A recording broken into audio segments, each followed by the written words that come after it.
how to add a widget with a picture on iPhone. Hello everybody, welcome back to my channel. This is me Pipan Bisnet, and today I'll guide you on how you can add a widget with a picture on iPhone. Now the process itself is quite simple and quite easy, so let me guide it through. In order to add a widget with a picture on iPhone, first you want to tap and hold on the empty area on your screen.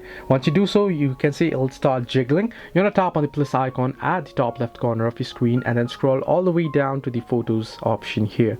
So you can see Google Photos there and such. You can see photos option, you can tap on it, and now you want to select the size for it. So once you select a particular size there, you can tap on add widget, and now you can see it'll start adding up there. Now you can tap on done, and then if you want to change the picture here, if it shows up blank or if it shows up random picture, you can tap on it and then you can head over to your library and select a particular picture. Edit your widget as well. You can tap and hold on it and then tap on edit widget and then choose an album to shuffle throughout the day and such as well. So hope this helped you. Do like and subscribe, and do not forget to leave a comment down below if you have any further issues.